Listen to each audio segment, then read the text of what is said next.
Next time, bring some rolls. Rolls, delicious rolls, so Cinnamon soft, so warm, rolls. so gooey. Yes. Anything but pumpkin spice. Yeah, pumpkin spice season is over today, right? It's, I never thought there was a specific season. you know, it needs to be Let's outlawed. hope it is. Now, there's a lot of things that need to be outlawed, but that doesn't mean it's going to work. Daylight savings time could stand to be outlawed. But then again, you know, how can we have confusion Yeah, without yeah, daylight savings time? It's a good way, they said, to make sure you turn your clocks uh, back an hour. You're going to be real embarrassed when you go into church on Sunday. yeah, yeah. Well, I think that daylight savings time. This one I don't mind. I don't mind falling back. It's bringing forward that gets me. Well, that's because you lose Yeah, instead of yeah, gain. It always I hurts when you appreciate lose. it. Yeah. Always. Greetings, everybody. This is Indie Vote Live Breakfast Buzz, and oh boy, we have uh, we have heat. We run our little show on Thursdays so that we can pay for everything we sent on Tuesday. Yeah, and pay. We Are you gonna pay? Where's yeah, yeah, where's that where's that Piper? You have an onslaught of man babies. yep, Is yep, that what yep. it is? Or we can just Onslaught of watch relaxing coffee. yes. Poor. Listen, look at that caffeine. Ah, delicious. So warm, so inviting. So warm. We gotta we gotta put an interesting show for you this morning. We're gonna talk about the hate we received from Tuesday's show. If you didn't watch Tuesday's show, you can watch it after this show. um, yeah, we're gonna hop right into it. I'm gonna roll that awesome intro that we got. Awesome intro. Prepare yourselves. Roll it.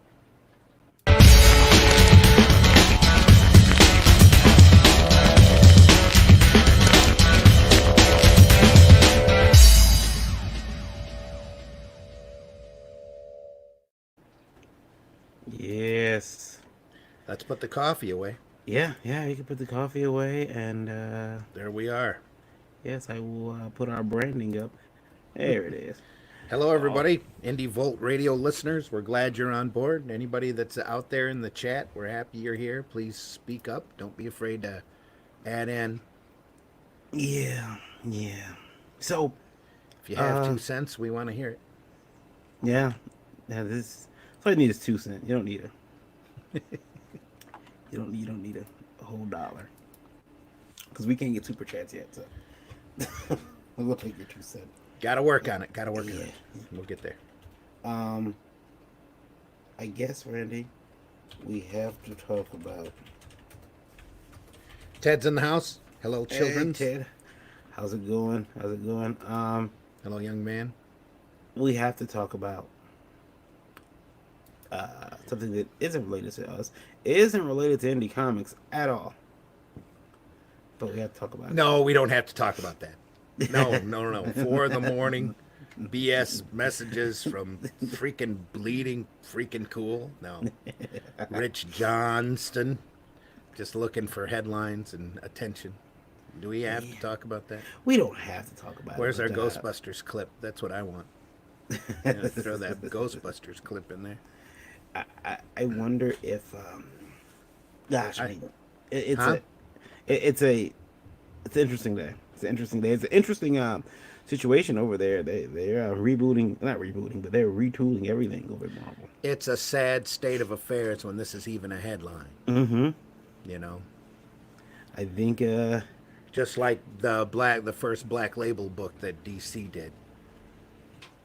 Sad state of mentally, affairs. it And you it's sex perverts, all of them. have to talk about your character's genitalia. We used to be a kids market. Mm-hmm. Yeah. You know, and X-Men isn't under a Black Label, No. It's rather but they it's rather regular Marvel. You know what's they funny is still this. gave Cyclops, Jean Grey, and Wolverine a three-way Yeah.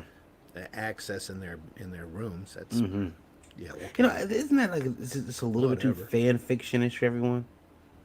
Shipping. Like, yeah, yeah. It's like, hey, I'm a fanfic writer. Now I'm gonna write porn. Ted says he's got good weather up there in Taos. That's amazing now, Ted. Give it a few hours.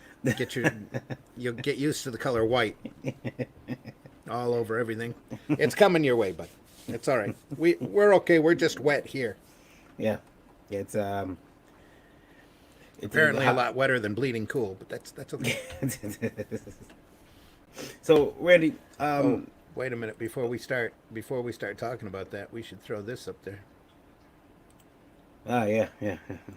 We are. If we're gonna discuss this, people be warned. People are having breakfast this morning. Are you sure you want to talk about this? Well, they want to give Wolverine. Make sure you're drinking coffee while you hear this, so that you can do a wonderful spit take all over your screen. Yeah, yeah. Ready? 5, 4, 3, 2. Get something in your mouth. Get something. 2, 1. They want to give Wolverine 2 penises. Oh no, he's had them the whole time, Oh yeah, yeah, yeah. and they regenerate. Yeah, they regenerate. 2 penises.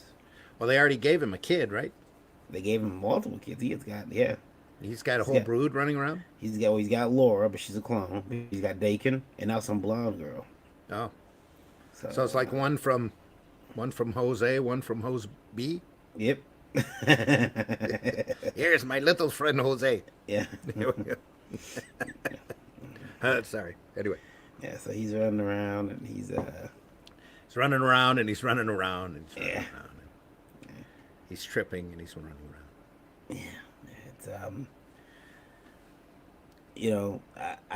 I've seen Wolverine's X-ray hundreds of times. I've never seen that, but apparently he's having the whole time. So. Well, that would require a bone structure to show up in the Oh in the yeah. X-ray, or you'd just get a little shadow, Yeah. Yeah. or a Ted not says so that. little shadow. Long Logan, yeah, Reminds me of the movie Lucky Logan, as a matter of fact. probably. Well, it's just bad sex wishes on the part of these idiots, you know.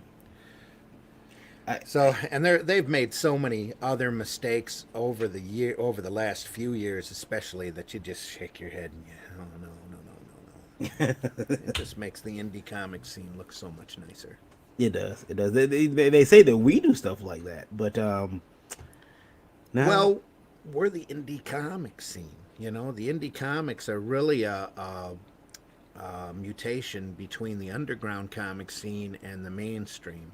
And the underground comic scene, they can't come close to this perversion and crap that they're pulling out today. You know, Yeah. that compared to the old underground stuff, that none of that underground, a lot of it you'll never see reprinted again because it's that bad. Yeah. And I don't mean in quality; I mean in content. Yeah. You just sit there and you go, "Whoa, how did you get away with that?" Well, they got away with that because they used to be circulated in all the head shops, and none of the moms went in there. It was all bought by older adults. So you're not ticking off a mom mob, you know, by talking about a lot of controversial subjects. And there was no taboos. In fact, they went out of their way in the old underground market to make sure that if they thought it was a taboo, they were going to do a story on it. So Yeah, it's very interesting. that's what's gained R. Crumb the reputation he has now. But yeah, It's very interesting. So is that a late guest? A late guest to my show. I wonder if Wolverine having 2. I mean, look. Hey, you know what? He's got one for Gene, one for anybody else. I guess. Oh gosh. it just adds to there's somebody up there now thinking of a plot line where they can split him in half. That's all. Because of his healing factor, they'll grow 2 different Wolverines if they do it right. Oh no. This Wolverine's my favorite. It's my favorite character. Like, I don't have any tattoos, but if I got a tattoo, It's not it'd like there probably aren't be- like 3 or 4 versions of Wolverine running around out there now, depending upon your writer. So, anyway. I'm very sad about this. It's Don't like just it. another typical day in the bad mainstream, you know, writing and editing. Somebody up there should have gone, "You want to do what? Get the fuck out of the office." Get out and collect your check on your way out because I don't even want to. We don't want to mail you anything again. Are you on the royalty list? Well, here you go. Dead bottom last. Get out. Getting fired. Yeah. You think people would have more pride up there than that? Yeah. What can you say? I was reading an article earlier today after we had talked about that article that Tom King was boasting about how badly he's going to love writing Adam Strange because Adam Strange and John Carter are prime metaphors for colonialism. It's like, no. And luckily, it was an Outhouse article, and those guys ought to be happy with whoever wrote that article because he went in and pointed out exactly what colonialism was or is, and the definition. In fact, he included the definition of colonialism in the article, and it's like that's not these guys. Mm-hmm. Come on, jeez. Adam Strange is I'm particularly fond of because it was one of those characters I got to read when I was a kid. Hey, Lola. How are you? We're good. We just want to tell you. Did you? Welcome to the party, pal. Did you see? Oh, you don't have to blow that up on me. Oh, that's me. No, I'm trying different camera angles. Okay. I discovered from a. It's time for me to get multiple cameras. Well, actually, check this out. We've only got faces for radio, so you need to. Well, what I recently found out is that if you're gonna focus on somebody, there you go. Do that. No. The YouTube P score is I'm sorry, let me take it. The YouTube P score is actually set up to for multiple camera angles. How many camera angles you use in the show? Oh, you saw that quartering video too? Huh? Yeah. And I was like, I'm gonna switch camera angles. The more multiple camera angles you use, the more production value you have. Yeah. The production I don't think you have to worry about your P score, buddy. No, not yet. It's getting there though. But yeah, two for Wolverine, man. I just thought that was pretty interesting. I got a Wolverine statue. I only see one bulge, but maybe he tucks the other one. He tucks them both in. That's what it is. Now we know why he's at school for gifted youngsters. He's wrong gifted. Yeah. He's rocking two boys. Wow. So, Randy, we've got some hate. I'm sure we just got a little more too. Yeah. For anybody that wasn't, anybody didn't watch Tuesday, again, watched our last Tuesday show on the 29th of October, and watch that show. And we discussed a few things. We discussed. Well, I was a little worried when we started to name names. So yeah.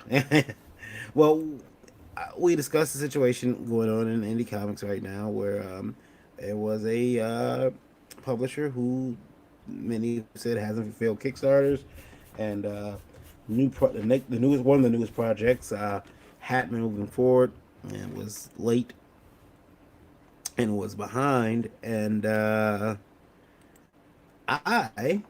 was called to the carpet, as it was, as it is, as it were, for even discussing the subject on our air. And one of the chief complaint I got was that the whole panel, I was a raisin and a cup of milk. The whole panel was a hit piece. It was a hit video, and my panel doesn't have enough color. You were a raisin and a cup of milk. Yep. Okay. That was one of the complaints. Like one of the phrases that was used. Like there was no, I was helping to bring down another creator of color, as it were, and I thank you, Anthony. Appreciate it. Anthony Figueroa says, "Keep up the good work." Hey, Anthony. Yeah, and I felt like I need, I was like, well, I I give everybody the opportunity to come on the show. If you want to come on the show right now and talk about anything, shoot me an instant message. Shoot me an instant message. Wow, I haven't used those in years. But shoot me Yeah. a message and let me know. Hey, I want to come on your show. Shoot him an instant message anyway. He still won't see it. Yeah. I won't see that. Someone out there is sending me an AOL message right now, like, why won't he answer? Damn it. Yeah, maybe something from ICQ back I in get the that day. from people who send stuff to my old mailbox. How come you don't read? Well, I've got 3 other mailboxes. Don't you have one of those? I don't use Yahoo anymore. Yeah. I don't use MySpace anymore. Come on. Yeah. But they were really upset with me. And, Randy, one of the reasons I started Indie Vote was one to put a light on indie comics. IndieVote.com was started on that principle. I wanted to put a light on indie comics. I wanted to champion indie comics. And also, when something went down that was not right, we talk about it. Yeah. And I've heard it said before, oh, you guys shouldn't cover bad stuff. There's too much bad stuff out there already. Leave that to Bleeding Cool and whatnot. Well, there's bad stuff, Mm-hmm. and then there's, sensationalistically bad stuff. Yeah. And we're not bleeding cool, hopefully, thank God. So, Yeah. and the only bad stuff that hits bleeding cool is the stuff that if Rich can make the indie comic market look bad, he's gonna run it. But if it looks good, he ain't gonna. He hardly ever runs that stuff. Yeah. And we do run the good stuff. I'm not saying he never does, because that's a definite. But I know he's never run anything good from me that I send him. So Yeah, I was a little hurt though. They would all try to. And it wasn't even really a dog pile. It was just like a wagging of the finger. I can't believe you did that. And really, skin colors, like I said, the melatonin level is secondary to the actions. Yeah. And there's plenty of other people of other nationalities, religions, and cultures that are late and way behind on their freaking Kickstarter, and we're waiting for stuff to come in. yeah, we talk about them too. We'll talk about them as well. Too. Yeah. I still haven't gotten my frog book. See, There you go. see, That Ethan seems gets to be a together. running gag. It's turning into a running gag now. And every time, I ask Ethan about it. Mm-hmm. All we get is this. There's nobody there. That's all that happens. Ethan, where is my book? Ethan, where's my book? Boom, he's gone. Ted says, wow, race has nothing to do with it, Varian. That's a distraction to the masses about what is happening with that publisher. Yeah, I mean, I don't even, and here's the thing, I'll be honest with you, I don't even know if that publisher has anything to do with with the hate. I don't even think he does. I think he's just such an ingrained instinct. Oh my God, he's doing this. We need to, stop him. I can't even say. I'm not saying that he's. I know. I can almost say 100% that I've seen the type of knee-jerk reactions before, when someone gets upset and they think, "Oh, well, you're doing this to our culture. You're doing this to our industry, or this little niche that we carved out for ourselves." That's not what it is. Look, again, I've said it before, and I said it a little bit on Tuesday. I messed up my first company. I didn't know what I was doing, and The majority of people do. I mean, it always takes 3 or 4 to really figure out. It takes failure to realize what to do right. right, A lot of times. right. Yeah, I mean, The ones that get it first time off the bat are very rare. yeah. I mean, I messed up a lot, and I had artists that were drawing books that, at the end of the day, I could not pay for. Yeah. I was paying for pages. Some pages I paid for, some I didn't. But of course, I did have a decent team of artists working for me who did put out. They did turn their pages over and allowed me to put the books out. And they allow you to put the books out, but then they go back behind your back and say, "Oh, Varian didn't pay me." Well, I tried to, the intention was, but I had no idea I had no idea what I was doing in this business. I was making colossal mistakes at first, and it bit me in the butt. But I learned from it, and I got up, dust myself off, come back the next day a little bit stronger, a little bit smarter, and I still make mistakes. And it's one of those things where you try to you learn, like you said, Randy. You learn that, oh, can't do that next time. Yeah. you know um it's our, and I mean, and another reason I'm happy we're doing indie vote is because we have an opportunity to educate publishers and other people about this industry. And whether they listen or not is up to them. But we do have That's an opportunity to. yeah. It's a major thing about doing this podcast. Yeah. You want people to learn Yeah. um so having and said that, and be entertained. yeah, yeah. I mean, we try to entertain them. We try to entertain you guys, but it doesn't always work. um, Randy, here's the thing: people making mistakes in publishing is nothing new. It's been happening forever. Um, People intentionally running on their Kickstarters, though, that's a pattern that needs to be pointed out. yeah, yeah, yeah. It's the way it is. There is a point where, I mean, the phrase is robbing Peter to pay Paul. Um, And hey, I ran Arrow Comics off of a small amount of cash that we kept flipping money on. As soon as we got the money back from Diamond, we sent the pay bill right back out to Prinny. And pretty much we were just rotating cash. Did that for years. Printed over 50 different issues like that. So yeah, and I mean, everyone understands. Well, not everyone, but most people who have educated themselves in the business understand how the money is reworked and reused and recycled. yeah, You have a huge gap in people's education in this business because I'm pretty sure. I mean, I know of some publishers who told me, "Oh, I've always wanted to do comic books." Okay, oh, did you read this book or did you read that book? Oh, no, man, I didn't. I just got in, and it's like, oh, you know, okay, you just got in. just And, jumped in. and you know then that they're not going to be around for a while, for a long time anyway, or that they're going to make some really bad mistakes in the industry. I think the weirdest one I heard was well, I've always liked comics, and I went to a Comic Con and I spoke to a legend in comics who told me what to do, and so that's what we did. It's like, you didn't do any type of research. Like, these are the people who won't go to shows.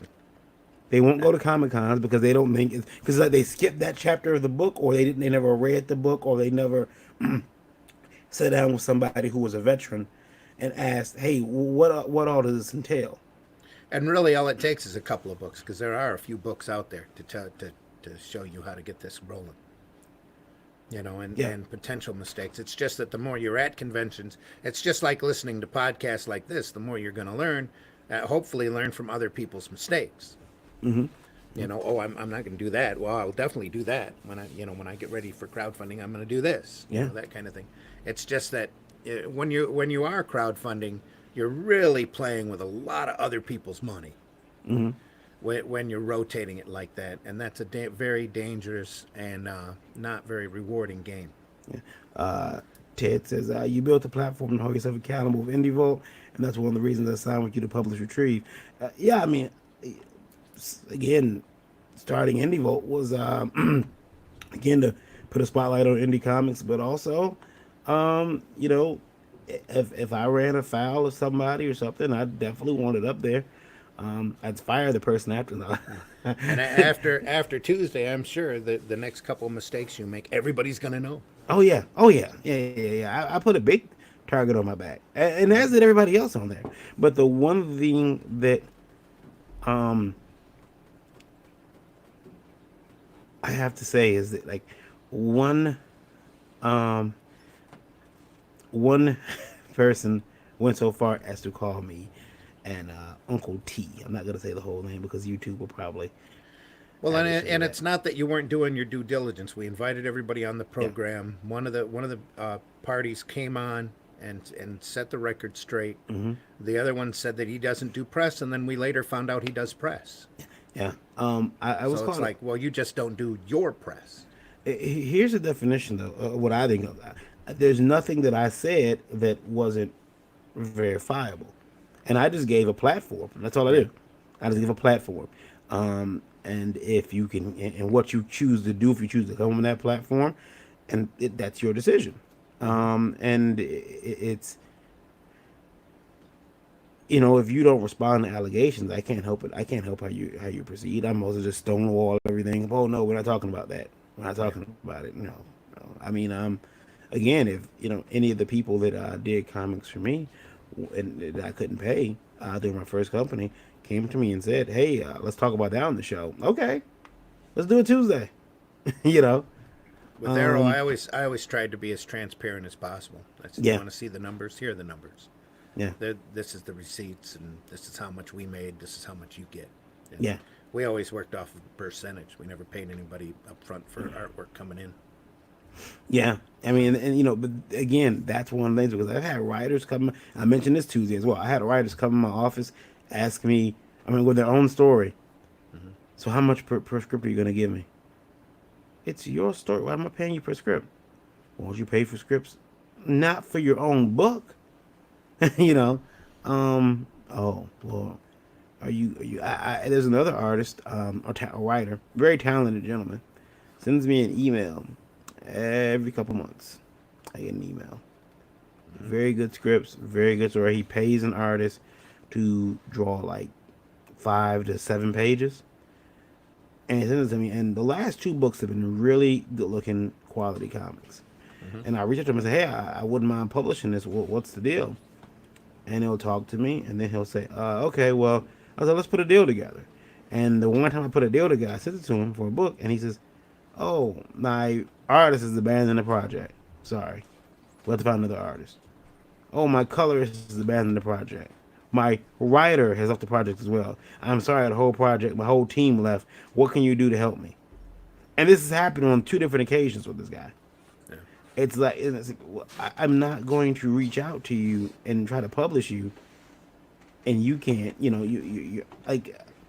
There's a point where if you come in with a book and say the book is done, or here's my team, we're getting the book together, and then your team falls apart right when I got the contract in front of your face, I'm not gonna sign. We can't do this deal. And then he actually wanted me to then go and find a new artist for him, and then he wanted me to pay for that artist. Like, I have to pay. I'm like, yes, you have to pay. And he didn't like that. And it's like, it's not that I didn't believe in his project, but at that time he would have had to pay for it. Right. And in most cases, with any other publisher, you're gonna have to pay for it. And there are people who don't know that. They don't. They think that they're gonna have to. They're gonna get paid for their script, and they're gonna get paid for their art. Well, I'm shocked because I didn't. I've been paying for art usually. Well, I pay for my colors upon completion. But to hear that a lot of you guys were paying when the art's finished and all done, that was shocking to me. Because, for some of these guys, again, but it just goes to show you the bad education they got. They're paying piecemeal on these art boards, or they're paying they're paying as the pages come in, and they're prepaid. Sometimes they're paying upwards of $200-$300, $400 for pages, and then the artist's like, "Hey, I got your money," And we've all heard horror stories about artists skipping out too. Mm-hmm. Did you ever have an artist try to skip out on you with pages? Oh, me Yeah. with pages? Mm-hmm. I had creators skip out on whole contracts. Mm-hmm. That it was 2 of 3. I was waiting for the 3rd issue to come in, and they just decided it wasn't going to happen because the numbers that we were pulling down wasn't worth it to them. So What do you? what can you do? What do you do when that happens, though? Right? I mean, Bonfire? yeah. No, not really. But You know, okay, there's nothing you can do. You just move the back issues, and what are you going to do? Sue them? They got no money. Make them fulfill their contract. They got no money. It's their reputation. I just go around and tell everybody they didn't fulfill their contract. So, what can Yeah. you do?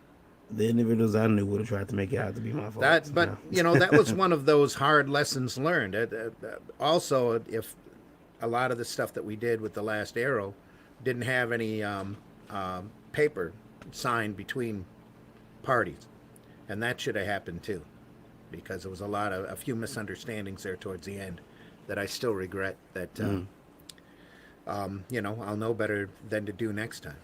But a lot of things got out of control, and we got behind on our scheduling, and it just turned into a bad scene. So Yeah, I mean, it's again, I just wish that there were people who were when you get into this industry, deciding to do research and get that education.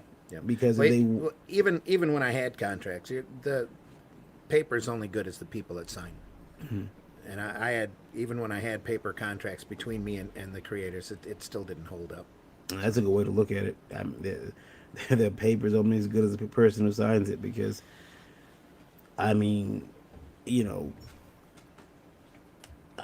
I have people that they're in love with the idea of being a comic book creator, but it is hard to get them to understand the totality of what that entails. Well, and it's very, very difficult in the indie market for most people to make a living, Oh yeah, or even make a profit, let alone make a living. Mm-hmm. So it's a constant fight, and that's why everybody now is running into the crowdfunding thing, because it looks like there's money there. So, or at least get a book out, at least get fulfilled, at least get seen. I think the crowdfunding, I think it's great, but I also think that it really kind of I wish that people wouldn't rely on it so much. Well, every trend in comics has their users and their abusers. That's one of the big hassles with the industry. As soon as something pops up, everybody and their brother wants to go do the same thing. Look at how many imitations to the Turtles that popped up as soon as Turtles became successful. Look at how many big boob books come out as soon as Image, come out and was running. It's just a constant. And crowdfunding's the same way. The problem, and with everybody running into that trend, you're going to have people that are very respectful, but you're also going to have a few people that want to abuse the system. And that's back in the 80s. That's why the black and whites busted, was because the retailers were starting to see money in the black and white books. And then all of a sudden, there was a whole group of absolutely crappy books out there. And the same thing is true even with Image. Image did the same thing. A lot of the retailers started investing in Image, and there were a few books from Image that were really bad quality. And they ended up having boxes and boxes of these stuff, and the Image was sticking out as many number ones as they could, very similar to what Marvel is doing today, trying to throw anything at the wall to get it to stick, and abusing the retailer's trust in the hopes that they're actually going to move some product. We had a question on Tuesday's show about retailers and how they could better the situation in comics, and I gave a little bit more thought to that after we went off the air, and it was I think it was the thing was they should schedule a no buy week, and I got to thinking about that, and I said, it would have to be several no buy weeks before it would make Diamond say, hey, something's going on here. Diamond, that won't affect Diamond, because Diamond will just lay their people off or let them go home early, or depending upon which rumor you want to hear, back to their jail cell. But that's not going to hurt Diamond. It's going to hurt the retailer. The retailer's where they're the real middleman in all of this, and they're the real abused one, because they have to rely on that previews 3 months in advance. So they are literally betting that not just the independent guys or the people in the green section, but most especially Marvel and DC are going to deliver those books within that month and that period so that they can resell them in order to make a profit, because most of these retailers are running on a really tight budget. Some of them are just barely getting by week to week. And it's DC and Marvel gets plagued with these delays, and suddenly, you have a major book like Doom, what is it, Doom Clock or whatever they're, Doomsday Clock from DC. Yeah. Months and months late. And that's all money that the retailers had banked on that now they have to scramble to try to make up. Yeah. So it's no wonder that there's magic tables set up and Funko Pops sold and, every little side winding thing for the retailer to try to pull a little profit on, because they have to make up for all those delays. And in the green section, Diamond's really strict, or at least they were last time I knew, that if you couldn't get their books to them within a certain time frame, you were done. They just tossed your invoice and said, good luck, Chuck. Yeah. And just threw you, Marvel and DC get it open. Anybody that's an exclusive, really, it's not just Marvel and DC. Get an open invitation, get some latitude. But man, anybody in that green section that's remotely past due, boom, that PO is done. And sometimes, like with Peter from Alterna, he's run into a problem where they've rejected his entire order and it's gone back to the printer, and he had no idea for a week or two that had happened. And then Diamond's calling him up going, these purchase orders are going to get canceled if we don't get your books. Well, you got the books 3 weeks ago. Well, they were returned. And that's the first he's hearing of it. So he's having to scramble because Diamond wants to cause him problems. Ralph says, I like to think I treated my creators fairly, but having no business degree and no real contracts worked okay while there were many distributors and the checks were coming in. Golden days. Yeah. Golden days. Now it's one distributor. So you're begging for that one check, and sometimes Diamond can go 30 days, 45 days before they turn that check over to you. Mm-hmm. Especially for the smaller guys. Yeah, I've heard of guys going 45 days before they got a check, and remember that check comes back in for discount. Remember they're selling those books at the store at discount. Then they're gonna get their taste out of that check again. They're the middleman, so the producer, the publisher, actually takes a double discount to Diamond. Diamond takes a little off to send it to the retailer. Then the retailer hopefully sells it for cover price. Yeah, but that check you get from Diamond, you got to remember it's going to be probably a lot smaller percentage than the retailer is pulling. Yeah, you might think, oh, I'm going to get this. No, because remember those books went out, they'd have cover price, and I think a lot of people don't understand that people don't even know that. I've seen people get books and think they can go to the store and give the store owner the book at price. The book's $5. The store owner's not gonna pay $5 for that book. He has to make some money. Oh well, okay, I'll sell it to you for $4. No, the store owner, she or he, they've been trained to accept it as half price. Well, a lot of these retailers and a lot of the books in the green section, it's like 62%, if I'm not mistaken. That's the actual off-cover price that the retailer pays to Diamond. Diamond hits you up for 50 to 52%, something like that. The percentages might have shifted because I haven't gone through the system in a decade or so. Though I still have books that have gone through Diamond. I had the War of the Worlds collection go through last year, but the year before. Sorry, it's still available on Amazon and probably back order through Diamond if they ever want to fulfill it. Ralph says, but once everything went sour, I felt so many comics sent and no money collected, doomed arrow. Yep. Yeah. I mean, but he had the thing with Ralph is they had a lot of those distributors go belly up, and they went belly up in succession pretty quick. Glenwood went under, Sunrise went under. That was pretty much, people left in the lurch. Yeah, that was really before Diamond formed, if I'm not mistaken. They formed about that time.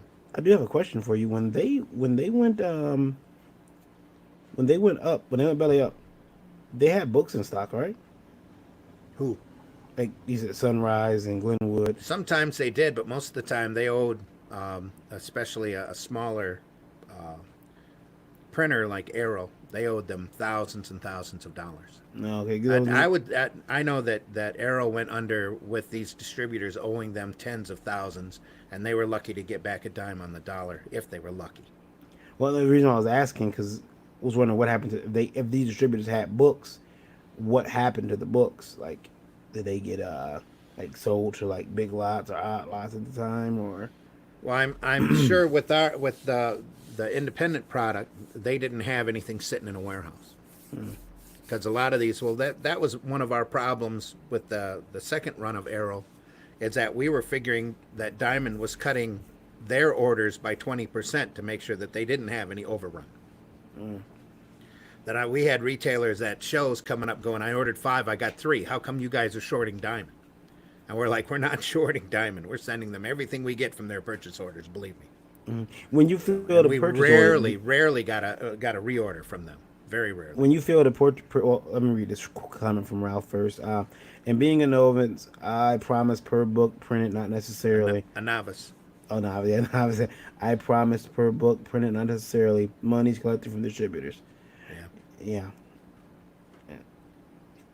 Yeah. Yeah. Ready when you okay. Explain to me how this works. So I know how it works, but I want to. I'm gonna have you explain to people who might be listening. Mm-hmm.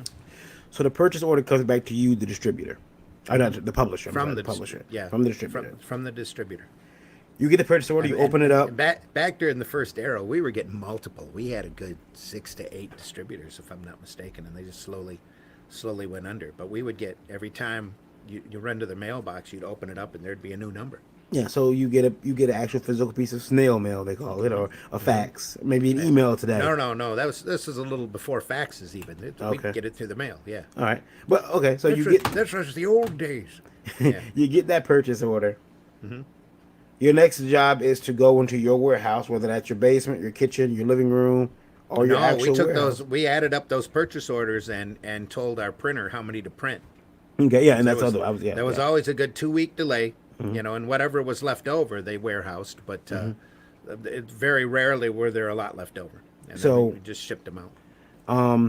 So you'd call your printer and you say, "Hey." With the printer, whenever we took a book to the printer, they always had price breaks at certain levels. Mm-hmm. So you knew your per unit cost by how many you ordered. If you ordered 2,000, there was a per unit cost that was a lot higher than if you ordered 3,000.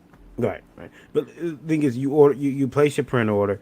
I know with like Quebec World, Diamond would go there and pick the books up. They could go there and pick the books up. They had a truck that would go over there once a week. See, and again, this is the older days. We would pay, and shipping was a lot cheaper back then. We would pay the printer to ship out to the different distributors. Right. And even when Diamond became a powerhouse and had a dozen different distributors, or dozen different distribution warehouses, we were sending those boxes out to a dozen different distribution warehouses. Now Diamond now says that you can send the books to them if you want from yourself. You know, if they get a print order, you can send them.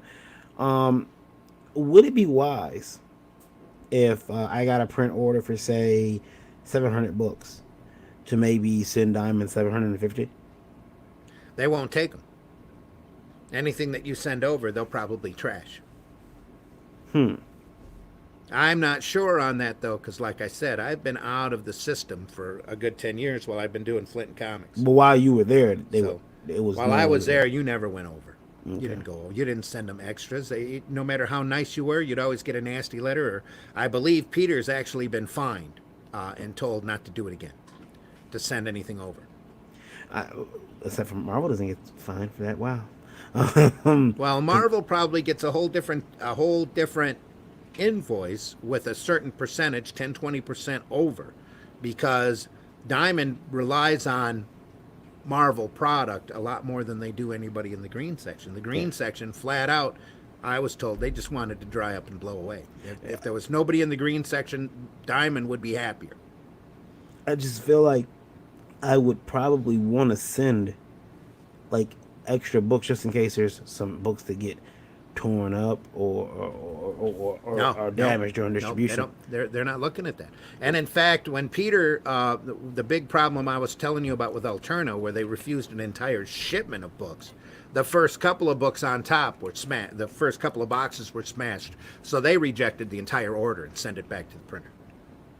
They didn't take the few damaged boxes back and sent them. They just refused the entire order, sent the whole order back to the printer, and it really cost him weeks in delay, and a threat from Diamond to cancel all those purchase orders. Ralph says you wait for a reorder if they wanted more. Yep. And Yep. man, Randy, can you tell me, if you think back, and Ralph, I'd like to hear from you too. What was your first reaction when you realized that we were now down to a one distributor system? Once Capital went under, we knew we were screwed. Was there, When Diamond convinced Top Cow to jump from Capital over to them, it's like, well, the whole system's going down the drain. It's amazing it's lasted as long as it has. There always needs to be that competition out there. And Capital, bless them, Capital was really pushing independent books. They were out there going, look at this. This is cool. Look at this book. This is really, really cool. You're going to want to invest in this book, even though it wasn't Marvel and DC. Marvel and DC had the cover for previews. They ran ads in the books, yes, but Capital was never afraid to point out, this is an indie book. It's hot. Mm-hmm. We think the retailers need to look at this because not only is it a good book, but it might really be valuable. So, and they would go through and point books out like that. Diamond, like I said, once you were in the green section, you were there. They didn't care. You can order it. You can get an ad. The ad stays in the green section, and sometimes doesn't even get close to where you're listed, unless anymore, apparently, unless you pay them to put them next to your listing. Right. So when I was running Arrow, I had ads that were a page ahead or a page behind, however their layout guy wanted to run them from where our listing was. So they never edited our ads, thank goodness, because we sent them to them camera ready. But they certainly edited our descriptions, our solicitation descriptions, and they decided whether or not they wanted to run a cover image. I imagine that we think those ads are worth it. Lola had to step off because her screen's freezing. Okay. But do you think? Was it worth it? I could not tell you. Mm-hmm. I know that it made Diamond happier. We got slightly better treatment from Diamond. Well, no, I can't even say that, because we used to run half-page ads all the time, and they would go through and just screw with our solicitations and edit them at their whim. And when we complain, they're like, "Hey, it's our book. We get to choose what goes in." So, and like I think I told you, we sent a submission in one time for a book that was very heavily manga influenced. Very heavily manga before we started Arrow Manga, and they went through and completely deleted every reference to it being a manga book. And then they printed the cover illustration we sent them. They printed it a lot smaller than a postage stamp. Yikes! Ugh.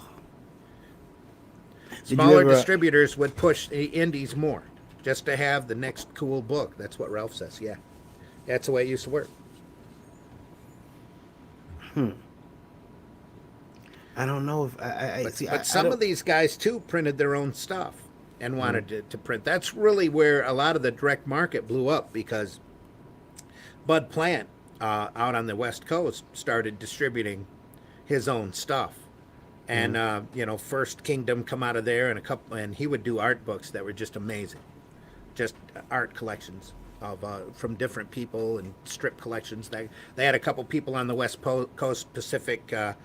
Before Pacific Comics, I think, come out of there doing strip collections that were just amazing, great stuff. They'd grab whatever could be reprinted that they thought people would want to read, and distribute it themselves, as well as the Marvel and DC books. And that's what really helped the indie market to get kicked off. That and the underground movement. Yeah. So I gotta tell you, I do not believe that. Diamond, I can't believe that Diamond would. I'm waiting for the day where Diamond comes through. I should say this. I'll say it this way: where Diamond comes through and says, "Hey, when we're gonna move our numbers up yet again to keep those indie distributors from being able to hit that maximum so that you're That- always. That's happened at least 3 times. Yeah. They but they today where it they gets jacked us unattainable. around on numbers when we were printing the third incarnation of Arrow. So let me ask you this. and They again- started telling us what books they were going to take and what books they weren't going to take. and this is just for me to put the word out there. Mhm. If you, as a publisher, Mhm. Diamond calls you and says, "Hey, we didn't get enough of the book. And you sent however many copies they requested. Mhm. We didn't get enough of that book. We're going to cancel these purchase orders if you don't get us that, those books. For certain that you sent them. You got to treat Diamond as if they're always right. Well, now you do, yeah, because they're the only game in town. I should say not now, the last 30 years, 20, 25 years, really. So They you are say, the only game in town. So you say, okay, I'll go and I'll print some more. Does Diamond take the time to understand that if they've got a, what probably happened was that a box came in, it was crushed, it was messed up, so they threw it out. What do you do if? Well, that, apparently now they just refuse the entire shipment. Everything that Right. come out of your company just goes back. back to the printer? Yeah. Can you call the printer like quickly, like, oh my gosh, you guys, you got to print off, 500 more Well, copies at of least that book? that's what happened in Alternative's case. No, but usually they would send you an additional purchase order, or if they were short any copies, it was 100 or less, and you just mailed them out to them because you had that much sitting around the office because you always overprinted 10-15% just so Yeah. that you could sell them at shows. Right.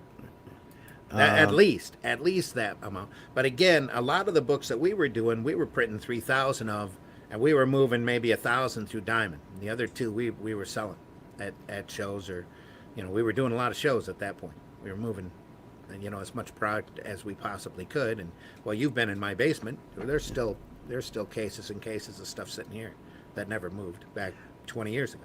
Ralph says, but Diamond never was real kind in Arrow Volume 2.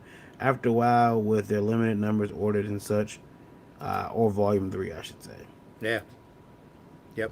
And like I said, we had books that were they jacked their minimum up.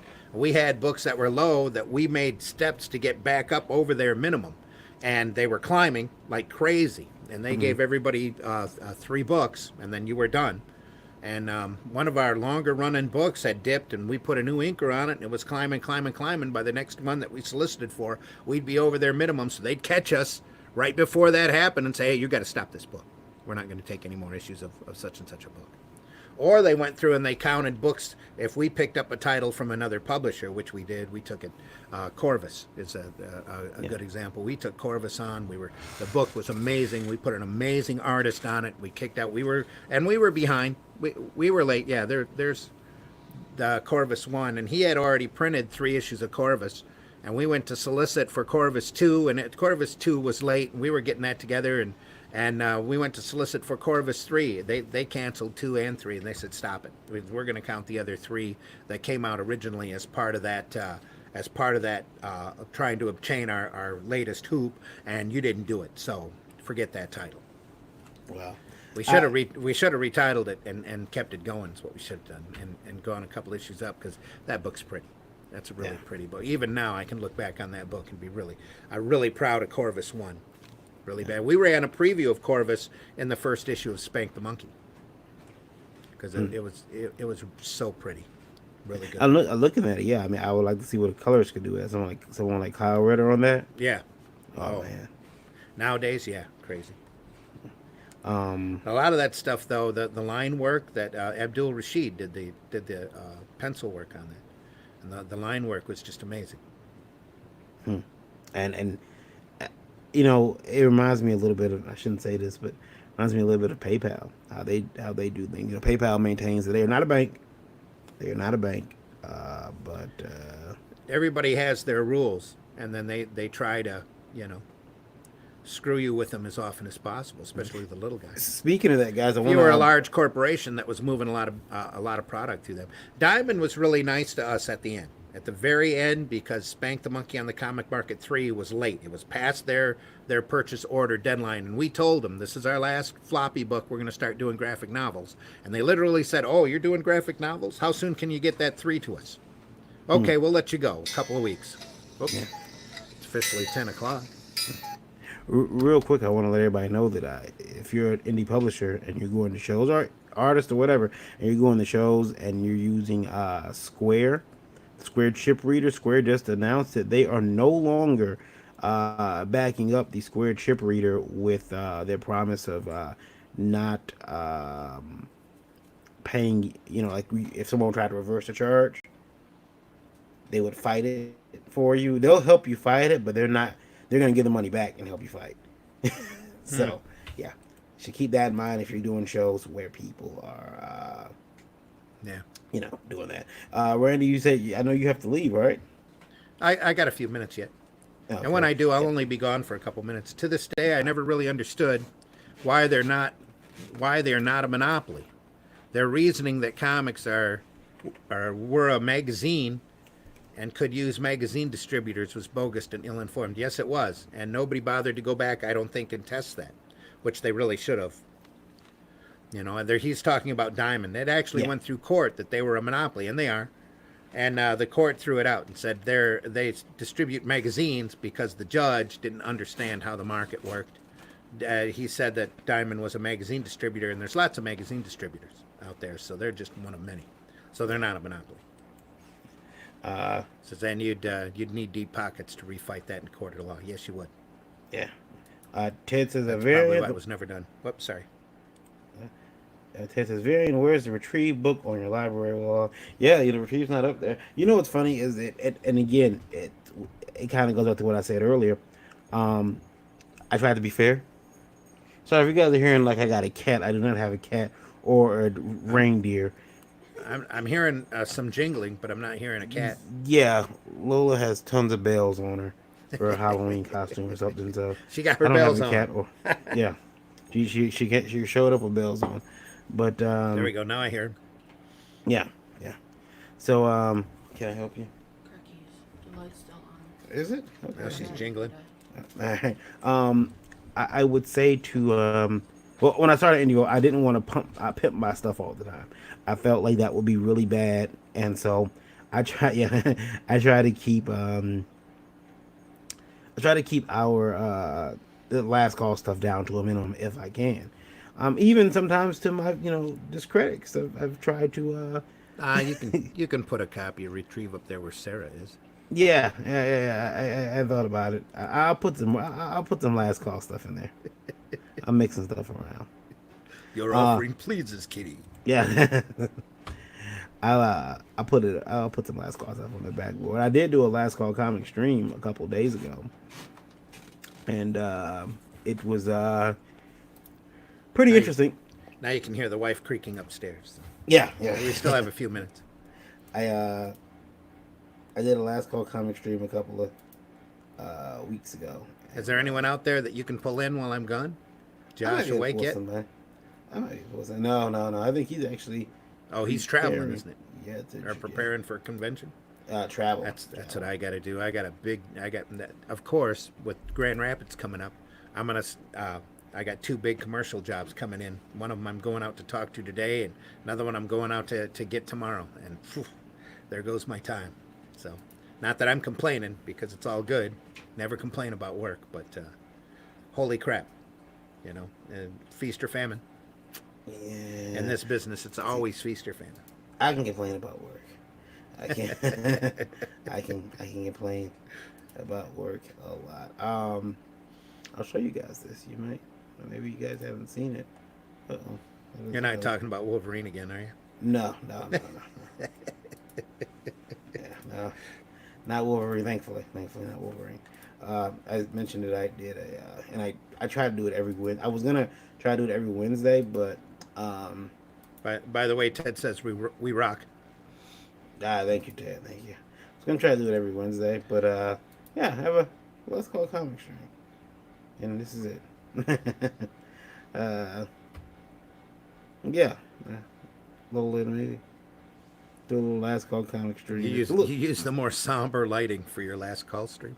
Yeah. More somber lighting. A little bit different. Different camera angle. I look different. There you go. Yeah. No coonskin hat. Up the nose shot. Yeah. And there's our last call comic product, but it's last call comic stream. So there's products all behind me, and When do you do that infrequently? yeah, I want to try to do it once a week, but that's probably not gonna happen. Sometimes it gets rough. Yeah. Yeah, it gets rough. It gets rough to try to fit all these streams in. Plus, I try to do drawing streams, and but yeah, I just want to show you guys that because we have the streaming thing. It is something that I enjoy doing, but it can get the best of you.